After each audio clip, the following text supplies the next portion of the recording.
ಇಂದ್ರಲೋಕ ಸಿಗುತ್ತೆ ಅಂತ ಒಂದು ಆಸೆಗೋಸ್ಕರ ಮಾಡ್ತಾ ಇರ್ತಾನೆ. ಮಾಡೋ ಟೈಮಲ್ಲಿ ಇಂದ್ರ ಏನ್ ಮಾಡ್ತಾನೆ, ಆ ಶಿವನನ್ನೇ ಕದ್ಬಿಡ್ತಾನೆ.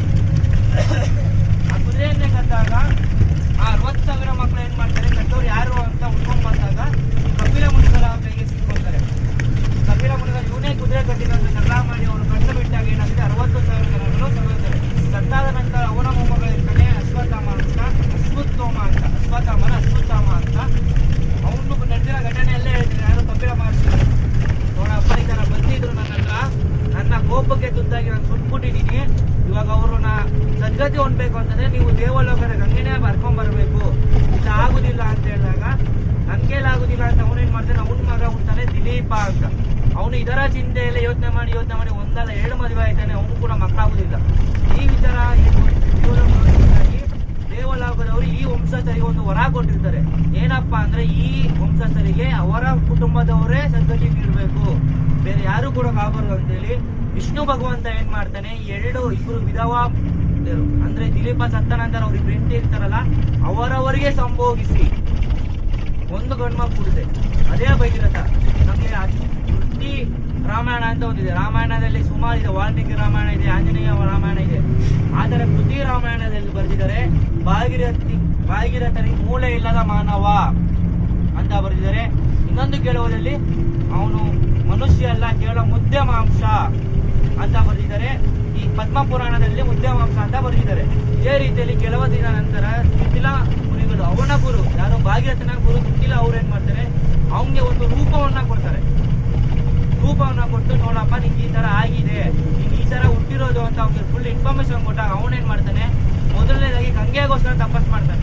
ಗಂಗೆಯನ್ನ ತಪಸ್ ಮಾಡಿ ಕರಿತಾನೆ, ನೀನ್ ಬರಬೇಕು ನನಗೋಸ್ಕರ. ಅಲ್ಲದೆ ಗಂಗಾ ಕೇಳ್ತಾನೆ, ನಾನು ನಿನಗೋಸ್ಕರ ಯಾಕೆ ಬರಬೇಕು, ಸ್ವಾರ್ಥ ಅಲ್ವಾ ನೀನು ಅಂತ ಕೇಳಿದಾಗ, ನನಗೋಸ್ಕರ ಅಲ್ಲ, ನೀನು ಎಲ್ಲೆಲ್ಲ ಹರ್ಕೊಂಬರ್ತ ಆ ಜಾಗದಲ್ಲಿ ಯಾರು ಮುಳುಗಿ ಇದ್ದಾಗೆ ಅವರ ಪಾಪದ ವಿಮೋಚನೆ ಆಗ್ಲಿ, ಪುಣ್ಯ ಬರುವಂತದ್ದು ಅಂತ ಹೇಳಿದಾಗ, ಸರಿ ಆಯ್ತು ನಾನು ಬರುವಂತ ರಭಸಕ್ಕೆ ಭೂಮಿ ಎಲ್ಲ ಮುಳುಗೋಗ್ಬಿಡುತ್ತೆ, ತಡ್ಕೊಳಕ್ಕಾಗುದಿಲ್ಲ, ಇದು ಶಿವನನ್ನ ತಪಸ್ ಮಾಡು ಅಂತ ಹೇಳಿದಾಗ ಮೊದಲನೇ ಸರಿ ಶಿವನ ತಪಸ್ ಮಾಡ್ತಾನೆ. ಶಿವ ಏನ್ ಮಾಡ್ತಾನೆ, ಜಟೆಯಲ್ಲಿ ಕೂರಿಸ್ಕೊಡ್ತಾನೆ. ಅಷ್ಟೇ ಬಿಟ್ರೆ ಗಂಗೆನ ಕೆಳಗಡೆ ಕಳಿಸೋದಿಲ್ಲ.